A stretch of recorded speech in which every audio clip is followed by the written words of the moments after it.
Esse é o SBGG Cast, o podcast da Sociedade Brasileira de Geriatria e Gerontologia. Por aqui você confere novidades, entrevistas e muito mais. A atenção domiciliar é a forma de atenção à saúde oferecida na moradia do paciente, caracterizada por um conjunto de ações de promoção à saúde, prevenção e tratamento de doenças e reabilitação, com garantia da continuidade do cuidado e integrada à rede de atenção à saúde. Ela pode ser uma estratégia complementar de cuidado, motivada por diversas demandas, pela deshospitalização, pela racionalização do uso de leitos hospitalares, pela redução de custos e organização do cuidado centrada no paciente. Eu sou Mariana Lira, médica geriatra, mestre pela UFMG. Então, para conversar sobre esse assunto, nós estamos com dois convidados especiais, que é a Naira Dutra Lemos, que é assistente social e coordenadora do Programa de Atenção Domiciliar ao Idoso da Unifesp e presidente do Departamento de Gerontologia da SBGG, e Fábio Leonel, que é clínico, geriatra e paliativista, tesoureiro da SBGG São Paulo e coordenador do NAD, que é o Núcleo de Assistência Domiciliar Interdisciplinar da USP. Bom, então para começar, Naira, partilha com a gente. Muitos serviços se autodenominam Programa de Atenção Domiciliar. Será que podemos afirmar que são? Na prática, o que realmente é um programa de atenção domiciliar? Fala pra gente.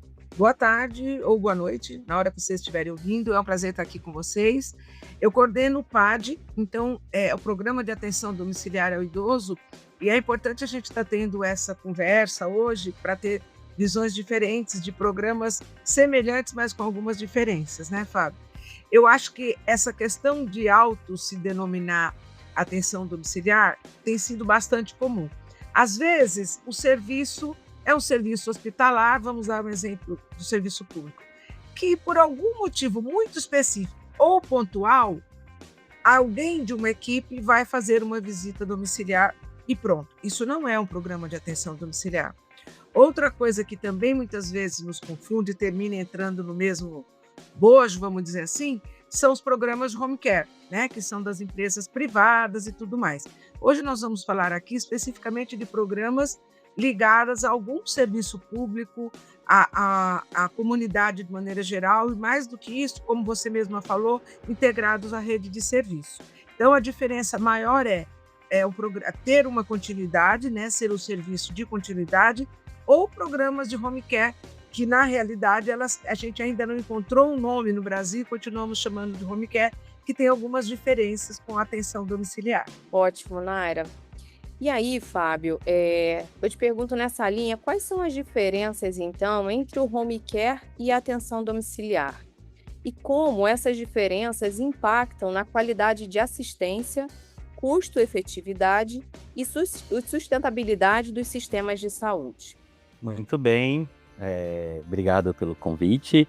É um prazer estar aqui dividindo com a Naira e com a Mariana, né, esse podcast. Uma pergunta bastante interessante, essa diferença entre home care e atenção domiciliar. Embora os termos, né, sejam frequentemente usados como sinônimos, eles têm algumas diferenças conceituais e operacionais bastante importantes, né? A gente acaba utilizando o termo home care aqui no Brasil de uma maneira mais abrangente, usando para quase todo tipo de serviço de atenção domiciliar.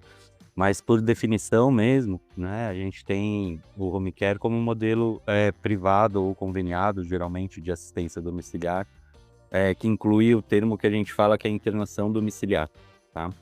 O serviço de atenção domiciliar ele é mais organizado dentro do sistema público de saúde, né, do SUS ou de alguns planos de saúde, focado em níveis de menores complexidade, né? Então, aí a gente vê uma diferença de nível de complexidade também, tá? Além da cobertura e o acesso, né? Então a gente acaba tendo divergências aí, né?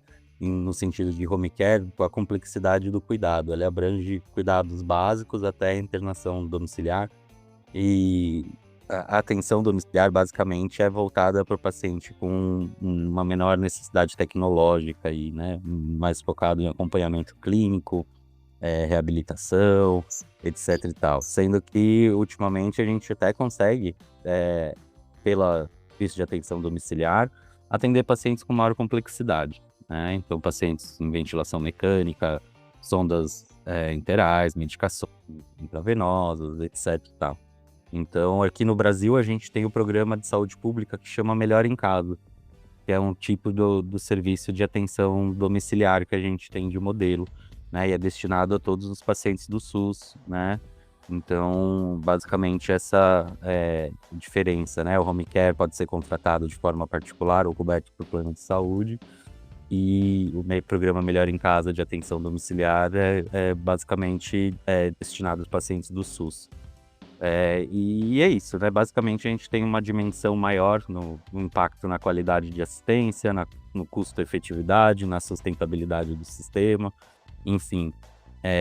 Apesar de serem serviços complementares, a gente consegue ter essas pequenas diferenças conceituais.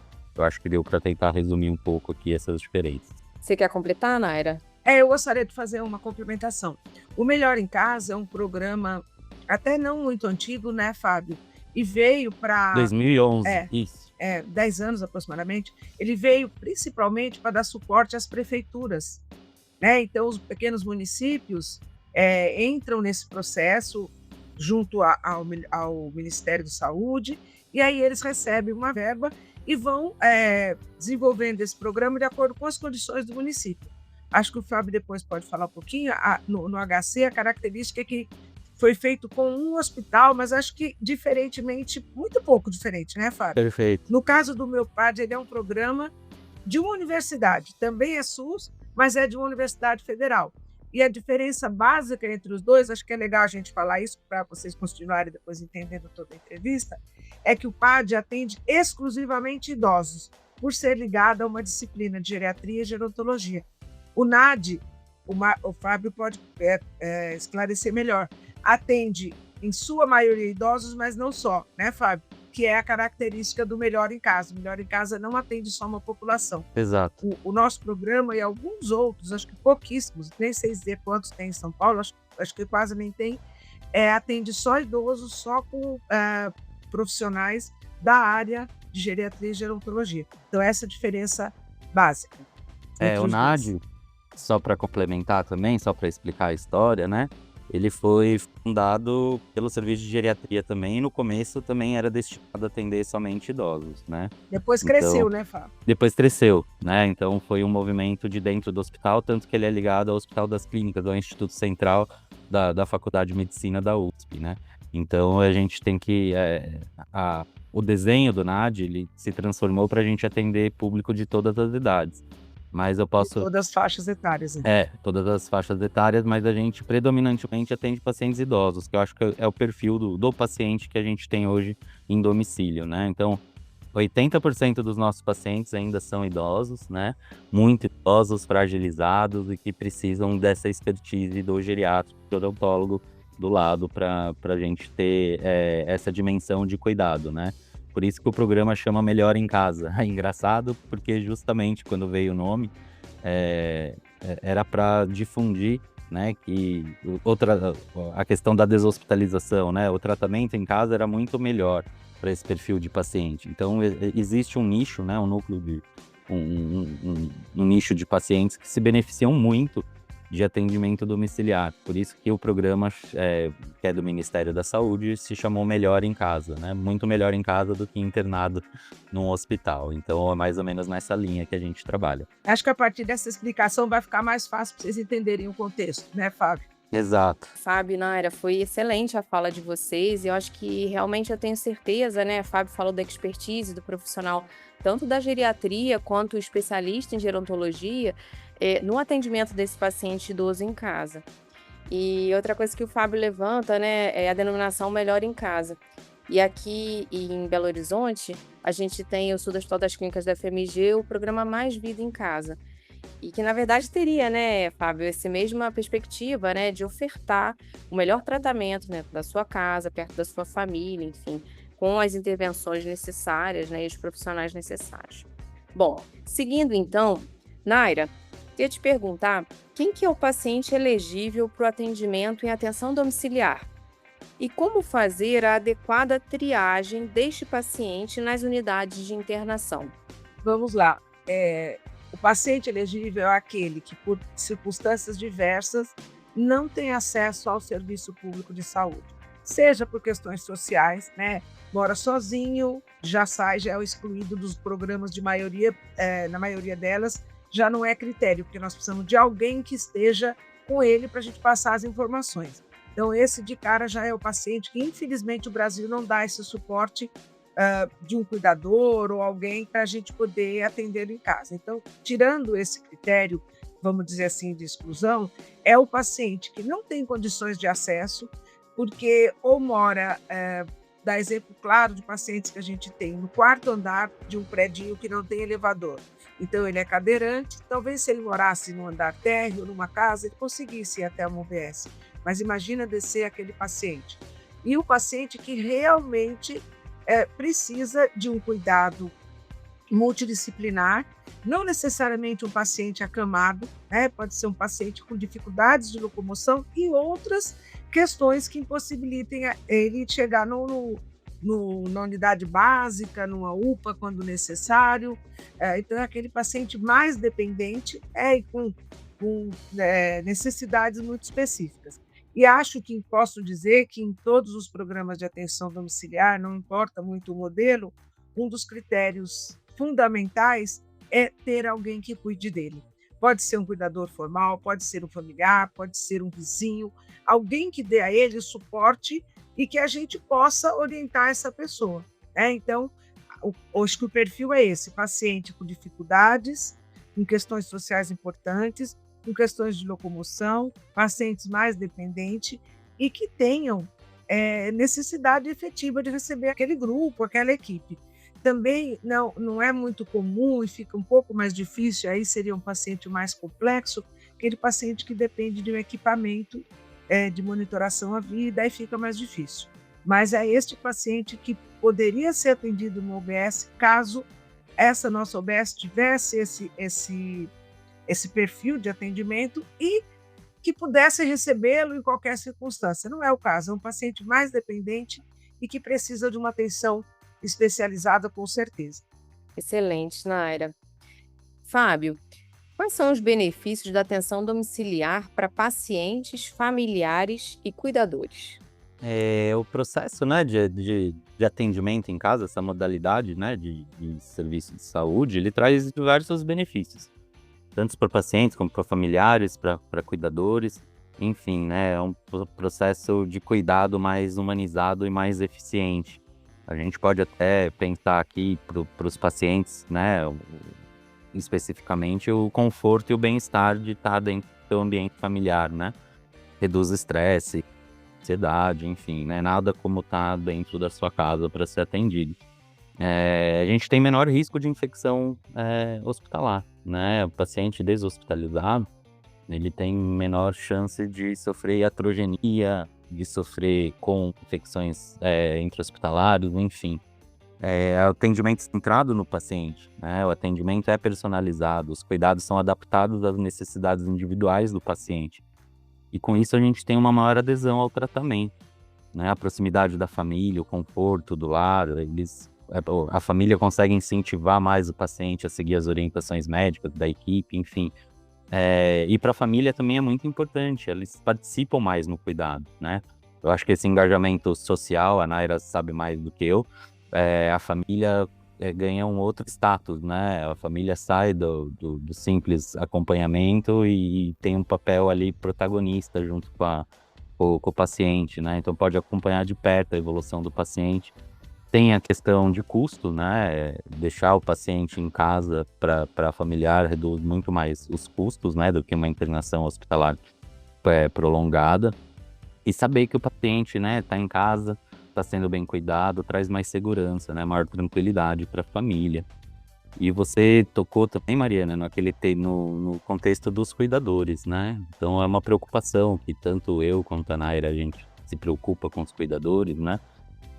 A gente tem os nossos ambulatórios, né, específicos para cuidadores. Eu acho que isso é um tema fundamental, porque eles têm sim sobrecarga, né? A gente tem que prevenir essa sobrecarga de trabalho, tem que dar um suporte adequado também para os cuidadores para evitar esse desgaste tanto físico quanto emocional. né? E a gente pode ser benéfico para os cuidadores dando esse apoio profissional, né? Muitos serviços de atenção domiciliar contam com equipes especializadas, né? Tanto para idoso quanto para outros perfis de paciente, justamente para auxiliar os cuidadores, né?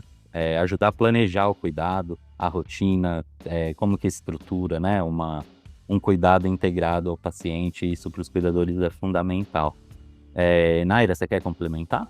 Terminou que a Mariana fez uma pergunta e eu pulei, mas dá para fazer o link exatamente com você agora, Fábio. A Mariana perguntou qual é o critério, como é que a gente faz essa avaliação antes dele entrar no programa. Isso é fundamental, Mariana, porque se a gente comete um erro, comete um equívoco na inserção dele no programa, é muito mais difícil depois para você continuar. Então, às vezes, né, Fábio, às vezes a equipe, na ânsia de resolver, encaixa um paciente que não tem perfil de atenção domiciliar. Exato. E aí, quando a gente faz a segunda, a terceira visita, a gente começa a perceber, ou é aquele paciente que realmente não tem um cuidador, que você vai lá, às vezes o cuidador está lá, às vezes não está, então não está, já é um problema para a gente. O paciente que teria total condição de acesso ao serviço e na entrada você termina achando que ele precisa, enfim. Então, o critério de inclusão, a avaliação inicial é algo fundamental. A gente vem, nos modelos todos de serviços, tentando cada vez mais aprimorar algum instrumento, aprimorar a entrevista de inclusão para a gente não cometer esse erro, que é comum, viu? É algo que a gente faz pela ânsia de tentar atender e depois não dá certo. Em relação a isso que o Fábio falou do apoio ao cuidador, acho que são duas coisas bem importantes. Uma coisa é esse apoio que o Fábio fala, né, da gente orientá-lo, ensiná-lo como é melhor o posicionamento pelo cuidado daquele paciente, pensando na saúde dele, ou um apoio emocional, várias reuniões, a gente termina fazendo muito isso. E ainda um ambulatório especializado para o cuidador, que vocês também estão começando a implantar, né, Fábio? A gente tem um ambulatório que atende o cuidador, né? O cuidador vira nosso paciente. Então, ele é só para cuidador idoso, claro, no nosso caso, porque a gente atende geriatria, os residentes estão lá para atender geriatria e gerontologia, aprender as duas áreas, né? Sim, então, a gente é um ambulatório que atende esse cuidador. Ele se transforma no nosso paciente.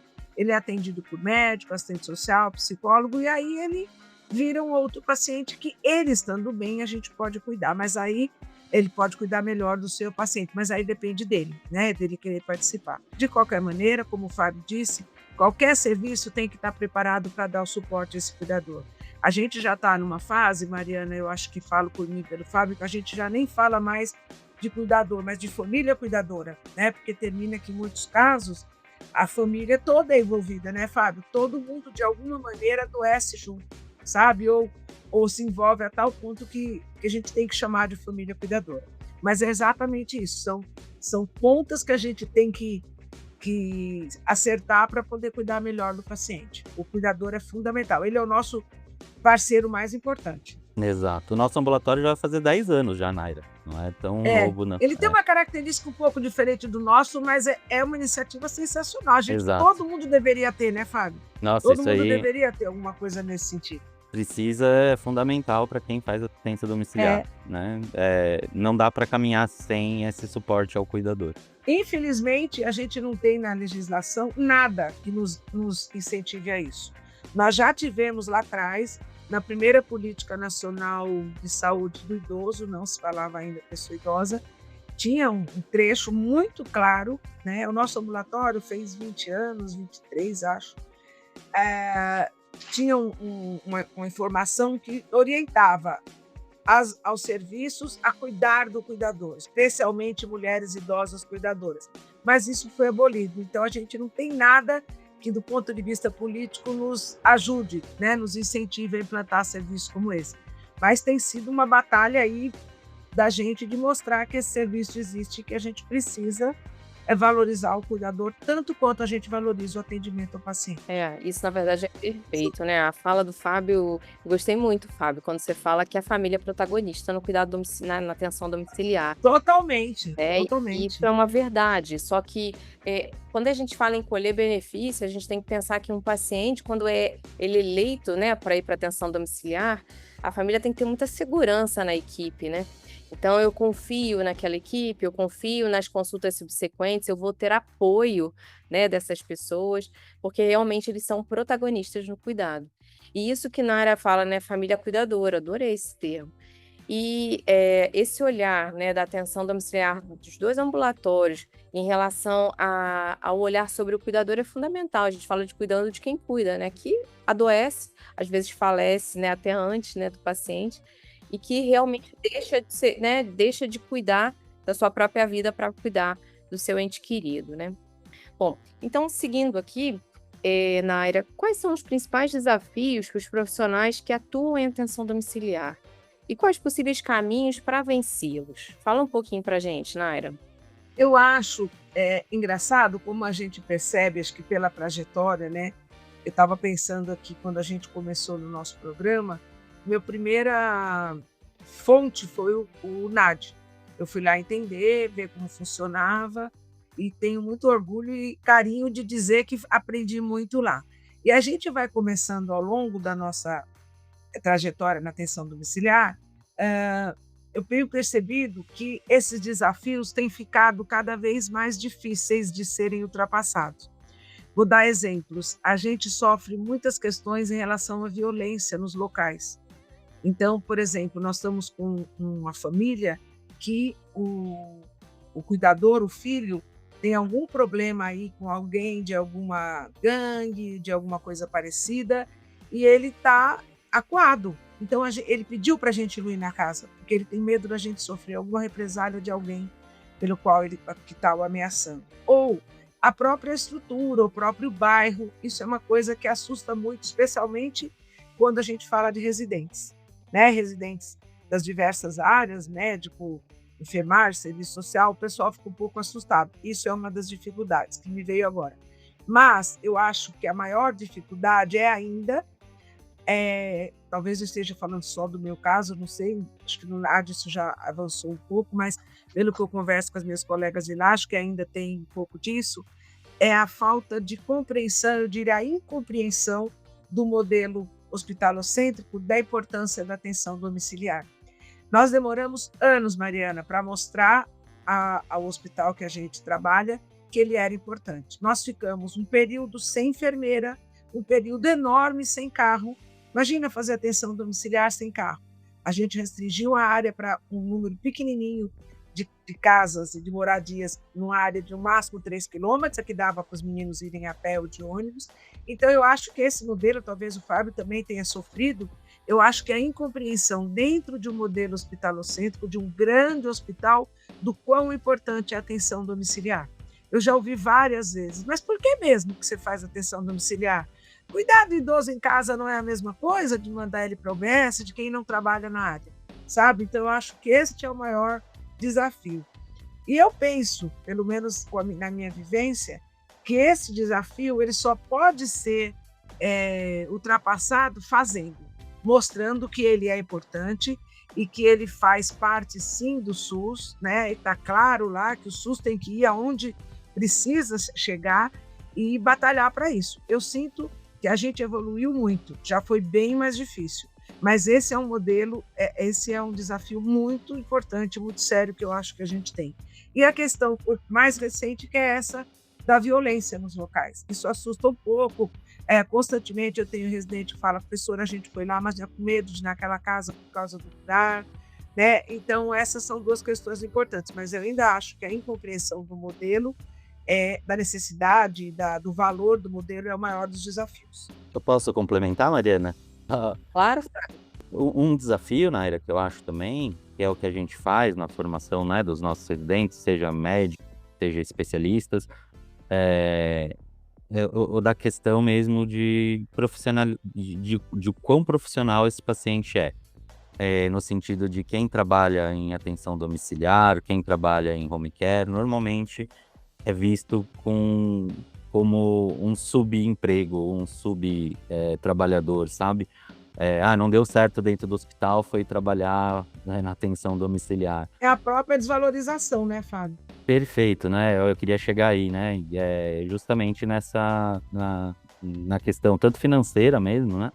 A gente não tem incentivo de porque teoricamente a gente cuida de pacientes bem complexos em casa, no ambiente, né? A gente deveria ser mais reconhecido. Talvez esse desafio ainda seja um dos mais relevantes para a gente. Outra coisa que eu vejo sempre é profissionais que atuam nesses home cares aí, são profissionais inexperientes, né? Eles não têm Sem preparo, né, sem Fábio? preparo nenhum. Então, eu acho que a gente precisa, assim, pensando, né, nos desafios para os profissionais, pensar nesses quesitos de qualificação, né? Quem é esse profissional que atende? A enfermeira, para atender em casa, ela precisa do quê? Né? Então, acho que a gente tenta fazer isso com os nossos serviços, né? Qualificar profissionais para que eles possam fazer uma atuação em atenção domiciliar. E esse é o caminho, né? Eu acho que o caminho é o que a gente vê que dá certo, que é a educação, né? Sem educação em saúde, a gente não vai conseguir levar a saúde para dentro de casa, não vai conseguir mostrar para o familiar a importância, né, de determinado procedimento, enfim. Eu acho que o caminho para vencer essas dificuldades de profissionalização é a educação. Ô, Fábio, e eu não sei, imagino que com você aconteça a mesma coisa. Eu fico cheia de alegria e de orgulho quando eu vejo que um aluno que, dentre as áreas todas que ele aprendeu na geriatria, ele manda um recado: professor, eu estou trabalhando num serviço de atenção domiciliar, como tem uma aluna nossa aí com vocês. Eu acho isso muito legal, porque, nossa, eu brinco, outro dia eu brinquei, viu, Mariana? Se ela estiver fazendo direito, fui eu. Se estiver fazendo errado, não fui eu, não. Porque fazer com que as pessoas se interessem. E a gente consegue, sabe? Eu acho que é um programa.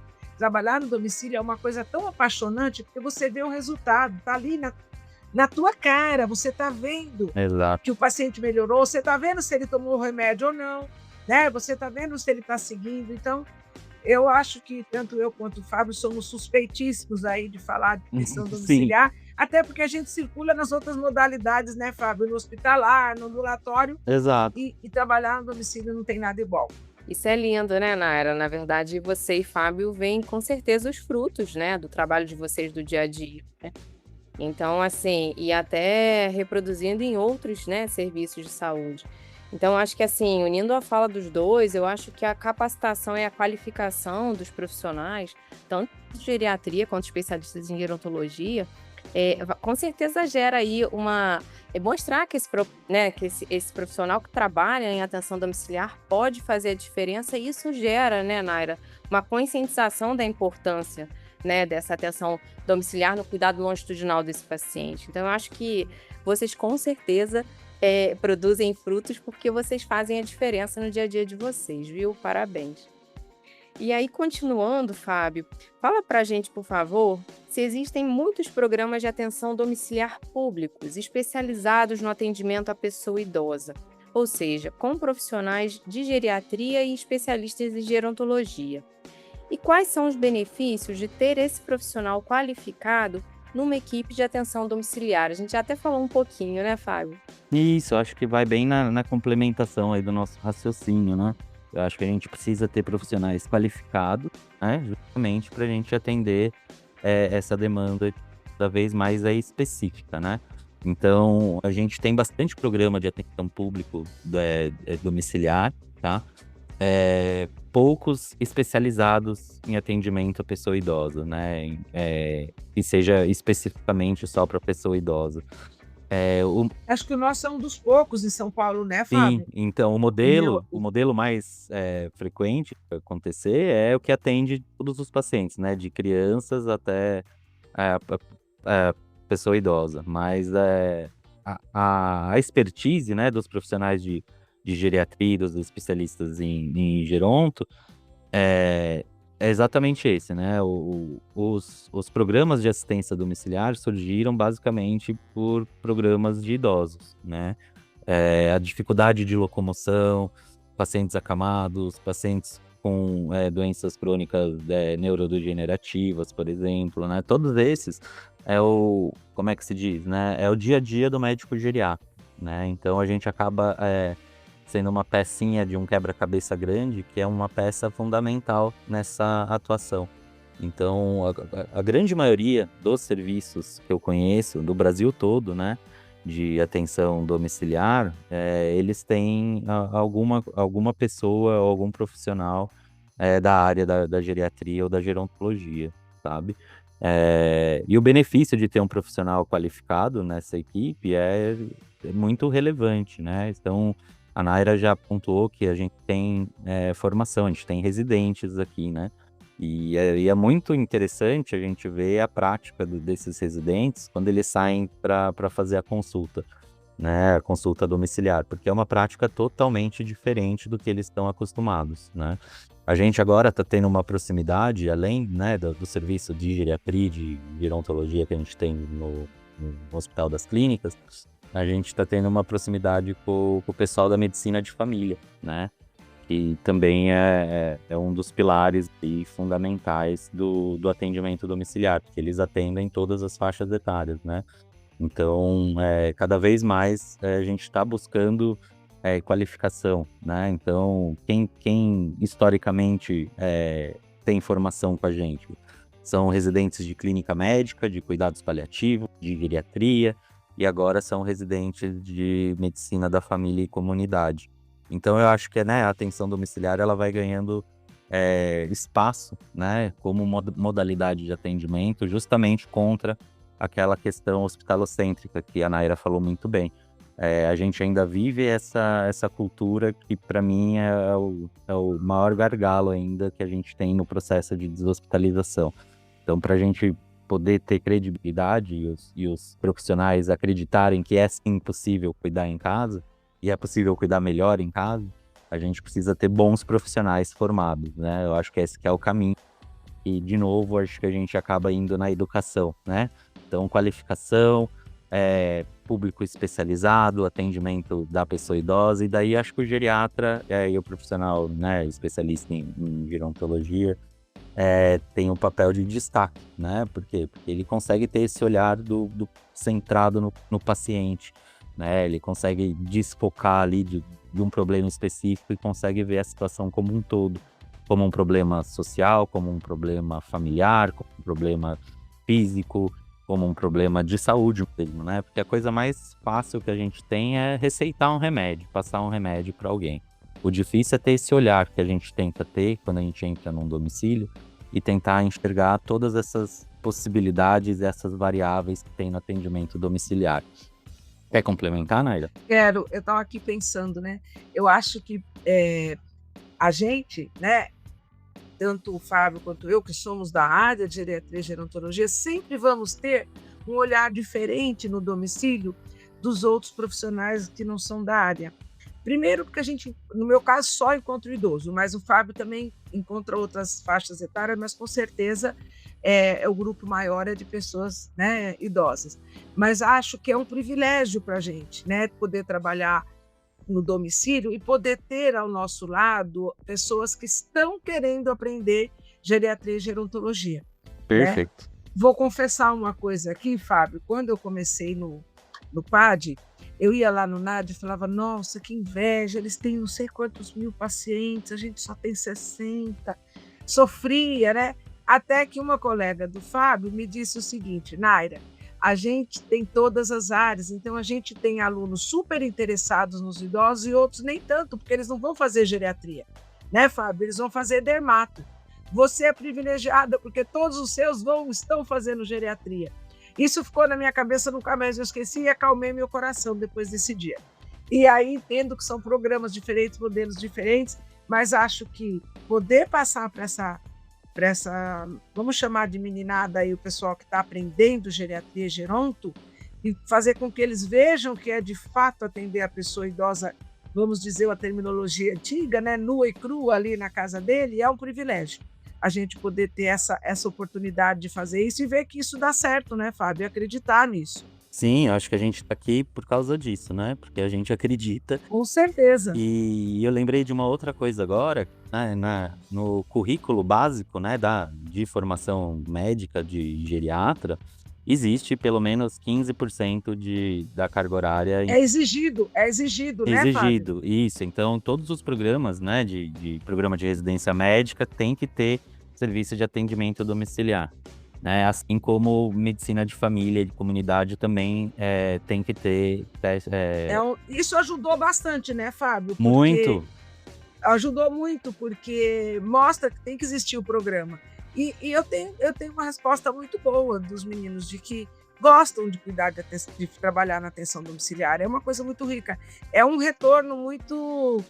Eu acho essa palavra muito batida, gratificante, mas não acho outra. É um retorno gratificante, Exato. sabe? Eles guardam esse carinho pela gente o resto da vida, né? Então, a família fica parceiro da gente. Eu acho que é. Sim. Enfim, acho Eu que eu e o costumo Fábio somos apaixonados pelo assunto.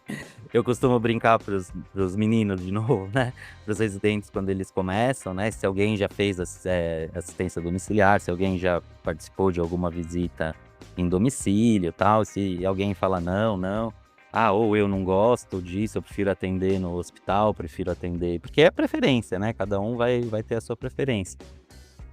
Eu prefiro atender no hospital, prefiro atender ambulatório, eu não gosto muito de fazer atenção domiciliar. Eu falei assim, eu sempre respondo assim, mas invariavelmente você vai atender alguém em casa, seja da família, né? Você vai atender alguém da família, você vai atender alguém no prédio, você vai atender alguém que te conhece e depois vai te chamar para fazer o acompanhamento em casa. Então, Então é bom aprender, né, Fábio? por isso que é obrigatório, né? Você tem que ter essa expertise. Eu acho que você invariavelmente vai ter que saber se comportar numa casa, você vai ter que saber dar um atestado de óbito, por exemplo, né? Então, são especificidades que só da nossa área de atenção domiciliar a gente consegue desenvolver, né? Como é que se comunica com o paciente em casa. Então, você entra dentro do domicílio da pessoa, você já tem a noção do que está acontecendo, né? Você sabe. Você já faz parte da vida dele, né? Entrou, faz Exato. parte da vida dele. E daí a gente sabe como a família se organiza, né? A gente tenta dar esse suporte, né? De organização, de arranjo familiar, né? De como Com certeza. vai ser mais simples, né? De se cuidar em casa. Porque é uma tarefa difícil, né? Ninguém falou que é super fácil de fazer. É super difícil de fazer, mas dá certo. É isso que é importante, dá certo. No final dá certo. Uma coisa que a gente não abordou aqui, Fábio, mas é importantíssimo, eu acho que é fundamental também a gente fazer a interface, porque todo programa de atenção domiciliar tem que ter um hospital Exato. de base, de retaguarda. Essa interface é muito rica. Eu não sei se porque o nosso programa é menor do que o NAD, então, professora, a dona fulana internou hoje. Então, aquele mesmo residente que há 3 meses viu ela na casa é o que vai atender ela no hospital agora. Então, essa interface é muito rica e ajuda muito na recuperação e no atendimento do paciente, né, Fábio? Eu acho que isso é fundamental. Fundamental, esse contínuo, né? A gente fala que é um É contínuo muito do legal. Ele passou no cuidado. ambulatório, foi para o hospital, Exato. né? Super rico, Isso, na verdade, porque tem vínculo, né, Naira? Quando a gente faz Um vínculo completo. Ele liga para a gente para avisar, olha, minha mãe, antes da gente já saber pelo residente que o paciente está internado, olha, doutora, minha mãe foi internada no hospital, só pede para alguém dar uma olhadinha lá. Não, já foi, o nosso residente já está. Eu estava aqui antes de entrar falando com vocês, 2 alunas, professora, podemos fazer um pôster da dona fulana, que ela acabou de sair do hospital, e ela foi no PAD, ela foi do ambulatório, passou em todos os serviços. Então, essa riqueza, e eu acho que ela acontece por causa do atendimento do domicílio. É ali que o vínculo é fortalecido e daí pronto. Aí ele é um paciente para a gente que pode ser atendido com a mesma dedicação e com o mesmo carinho em qualquer um dos nossos serviços. Perfeito. Na verdade, o cenário, né, tanto o Fábio quanto a Naira pontuaram isso, o cenário do domicílio faz parte, né, do profissional, na formação do profissional, tanto geriatra quanto especialista em gerontologia. E isso, né, Fábio, o profissional da medicina de saúde de família e comunidade também, até porque é ele, né, que atende a grande parte da população idosa aí, enfim, que está muito próximo a essa família. Então, ele atende a família inteira e, claro, que o idoso vai fazer parte disso. Com certeza, vocês onde estão são multiplicadores aí dessa modalidade de atendimento e, com certeza, estão fazendo a diferença. E isso que a Naira fala em relação a essa interface é muito interessante, porque quando eu tenho vínculo, eu tenho confiança, eu tenho segurança quando o paciente interna e eu vejo ali uma profissional, uma carinha amiga, né, que me acolheu no meu domicílio. Talvez eu até aceite voltar para casa de alta precoce, né? Porque eu sei que em casa... Alguém vai me dar esse suporte lá, né? Exatamente, eu vou continuar tendo o mesmo cuidado. Então, Exatamente. isso é algo assim, fantástico que vocês falam. Bom, nosso episódio então está chegando ao fim. Eu agradeço muito a participação dos nossos convidados, Naira e Fábio. Foi muito enriquecedora a nossa conversa. Aos nossos ouvintes, mais uma vez, obrigada pela audiência e continue nos acompanhando. Muito obrigada. Este episódio do SBGG Cast está disponível no Spotify, Deezer, Google Podcast, Apple Podcast e YouTube. Siga a SBGG no Instagram, @SBGG Oficial.